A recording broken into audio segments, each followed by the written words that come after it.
राम राम खेडूत मित्रों, नमस्कार। मारू नाम है हितेश पटेलिया ने अपने यूट्यूब चैनल से खेती का सागर तळाजामा आप सौ खेडूत मित्रों हार्दिक स्वागत है। हवे घणा बधा खेडूत मित्रों प्रश्न हतो कि हितेश भाई हवे अत्यारे कपास में सफेद माखी अने गळो आवी गयो छे, थ्रिप्स आवी गई छे, अरे आ कपासना પાંદડા કૂકડાઈ જાય છે, વધતા નથી અને કપાસે તમને કો હાવ ઠોઠડાઈ ગયો છે, ઠડાઈ ગયો છે, પીળો પડી ગયો છે, તો શું કરવું જોઈએ? ખાસ ખેડૂત મિત્રો વાવણી પછીના કપાસ જે વાવણીમાં ઉગ્યા છે ને એ કપાસ 1.5-2 મહિનાના થઈ જશે અને ટેબલથી અવડાવડા કપાસ થઈ જશે, ધીમે ધીમે સાપા આવવા મળ્યા છે। હવે જે કપાસ તમને કહું આપણે વાવણી પહેલા કપાસ કરી નાખ્યો તો મહિના 1.5 મહિનાનો અને વાવણી પછી અત્યારે 1.5 મહિનો થઈ ગયો છે, એટલે કે મારા માથા બરોબર લગો લેક કપા આવી ગયો છે અને ઉપરવટ કપા અમુક ટકા હોઈ ગયો છે અને એમાં ફાલ પણ નથી, એનું કાંઈક કરો એવું કીધું હતું હિતેશભાઈ। તો હવે કપાસમાં ફાલ નથી तो એવું નથી કે એક જ વેરાયટીમાં નથી, જે ખેડૂતોએ જે વેપારી પાસે લીધો હતો ને એને ફરિયાદ છે, જે ખેડૂતોએ પરબારો બારોબાર હગાવાલા પાસે મંગાવ્યો હતો ને એ તો કોઈને કઈ નથી શકતા એવી પરિસ્થિતિમાં હલવાઈ ગયા છે, કારણ કે હાડુ બાપા એટલે ઘાડા પાસે કે બંને પાસે મંગાવ્યો હોય કેવા કોને જવું, બરોબર? તો હવે આવી પરિસ્થિતિમાં મૂંઝાતા નહીં, બરોબર છે? તમે ગમે કપાસની વેરાયટી કરી હોય, ચાહે બિલમાં લીધી હોય કે બિલ વગર લીધી હોય, કપાસની હાઈડ તમારી માથા બરોબર થઈ જાય એટલે ઉપરથી માથું કાપી નાખજો, બરાબર છે? એટલે ધીમે ધીમે એમાં ફાલ આવવા મળશે। આ વર્ષે 2026 માં અલ નીલોની કંઈક અલગ અલગ અસર છે, તો એવું ન માનતા ઘણા ખેડૂત મિત્રો પાસે એવું માનશે લે અમારા પાડોશીમાં તો કપાસ એમાં ફાલ ઓલરેડી આવી ગયો, અને અથવા તો આપણે એવું કહેતા હોય છે કે મારી બીજી વેરાયટી છે એમાં ફાલ આવ્યો, આમાં કેમ નથી ફાલ આવ્યો? તો અર્લી વેરાયટીમાં અમુક ટકા ક્યારેક થોડોક ફાલ આવી ગયો છે, લેટ વેરાયટીમાં ફાલ થોડોક લેટ આવશે આ વર્ષે, પણ મૂંઝાતાની એકે વેરાયટીમાં પણ તમે જે દવા છાંટતા હોય એ હું તમને અહીંથી 4-5 નામ આપું, છોકરાની જો બોલ પેન ના કાગળીઓ લાવ એમાં લખી જો તમ તારે તો બાયરનું ઇગ્નિટસ આવે છે, પંપે 10 થી 15 ml લખે 2 વખત સ્પ્રે આપો તોય તમને પરિણામ મારા મળશે। બાયરનું પ્લાનોફિક્સ આવે છે એ પણ તમે આપો છો, આપણે ગઢડાનું ચમત્કાર આવે છે, બરોબર છે? મેપિક્યુર ક્લોરાઇડ તો એ પણ તમે 20-25 ml લખે 2 સ્પ્રે આપો।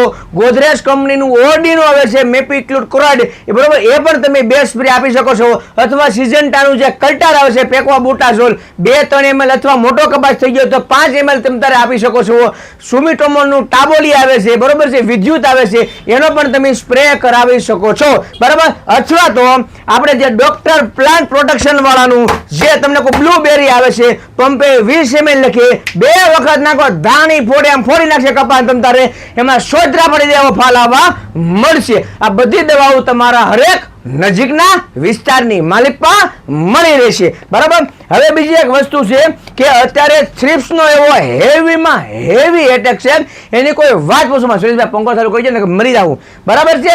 હેવીમાં હેવી એટેક છે તો શું કરવું જોઈએ? હવે હેવી એટેક હોય ને થ્રિપ્સનો તો આપણે પ્રોફેનોફોસ તો આપણે ગમે એ કંપનીનું વાપરીએ છીએ, ગમે એ કંપનીનું વાપરીએ છીએ, પણ અતિશય બહુ હેવી એટેક હોય તો ધાનુકા કંપનીનું લાનેવું આવે છે, પંપે 25 ml લખે વાપરો, કોઈ ચિંતા નથી। ધાનુકા કંપનીનું લાર્ગો આવે છે 10-12-15 ml લખે વાપરો, કોઈ ચિંતા નથી, એમાં પણ તમને સારામાં સારા એક્સિલેન્ટ તોડી નાખે એવા પરિણામો મળશે। ગોદરેજ કંપનીનું ગ્રાસિયા આવે છે 10-12-15 ml લખે વાપરો, જેવી થ્રિપ્સ હોય એવું, તો પણ તમને એમાં પરિણામો સારા આવશે।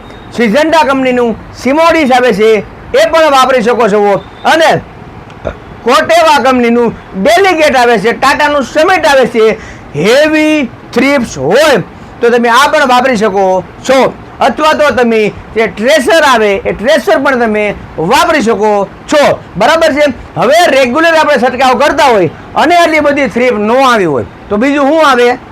સફેદ સાસડી, લીલી સાસડી, મોલોમસી, તતડિયા, થ્રિપ્સ, ગોળો, પાનકતરી, કુકડ અને ચૂસ્યા આવે છે, તો આના માટે શું કરવું જોઈએ? હવે સફેદ મસરીને એવું ન હોય અને લીલી મસરી બેગ વધારે પડતી હોય, બરાબર છે? તો બાયર કંપનીનું જે સોલોમન આવે છે એ પંપે 20-25 ml લખે અને 40 ml લખે તમે પ્રોફેનો સાયપર આ બંને મિક્સ કરીને આપી દો તો પણ તમને સારા પરિણામો મળશે। પણ સફેદ સાસડી, લીલી સાસડી, મોલોમસી ઘર કરી ગયો અને જવાનું નામ ન લેતી હોય, બરોબર છે? તો એવા સમય અને સંજોગોની માલપા કઈ દવાનો ઉપયોગ કરવો જોઈએ? તો એને માટે આપણે 2-3 વર્ષથી કઈ છે સહારાનું ટોલફેન પાયરેટ પંપે 50 ml લખે અને 50 ml લખે તમારે પ્રોફેનો સાયપર આપવાનું છે. ભૂકા કાઢી નાખે એવું અરે સોચરા પાડી દેવું પરિણામ મળશે. આ ન મળતું હોય તો અત્યારની ટેકનોલોજીમાં જો ટોલ ફ્રી પાયરેટ બધામાં આવે છે, પણ નવી ટેકનોલોજી પ્રમાણે બરાબર છે સારામાં સારું પરિણામ આપશે તમને ડોક્ટર પ્લાન્ટ વાળાનું તાંડવ પણ પંપે 50 ml લખે અને સાથે તમે આપી શકો છો અજંતા સુપર. હવે તાંડવ તમને ન મળે તો ક્રોસોલા ઇન્ટરનેશનલ કેમિકલનું જે આવે છે કમાન્ડર એ પણ તમે આપી શકો છો. અને આ બંને વસ્તુ તમે નાખો એટલે હવારમાં સાટી હોય અને સાંજે તમે જોઈ આવો એક કે તમને હમ ખાવા ન મળે જેવા હમ ખાવા. હવે પ્રોફેનો આપણે શું કામ નાખવું છે કે ભાઈ એક દવાને બધી જીવાત સાફ થઈ જતી હોય તો પ્રોફેનો મામા આવા હે ભાણિયો શું કામ નહીં ભાઈ. હવે કપાસ આપણે અમુક વાવણીના છે 1.5-2 મહિનાના થઈ જશે. વાવણી પહેલા કપાસ રોપા થઈ આપણે 2-2.5 મહિનાના કપાસ થઈ જશે. તો જે સાપા આવવા મળ્યા છે અને 2 મહિના પછી એટલે કે દિવાળી પહેલા તમારે કપાસ ઉતારવો હોય તો તમારે ઝીંડવામાં જે ગુલાબી ગરી જાય છે, ઘર ગરી જાય છે, નીકળતી નથી, બસ્સા ના ઉજેર થાય છે બરાબર છે, એને મારવા માટે થઈને તમારે પ્રોફેનો સાયપર જરૂરી છે. હું એવું નથી કહેતો મેં તમને બતાવ્યું એ જ પ્રોફેનો સાયપર લ્યો તમ તારે બરાબર.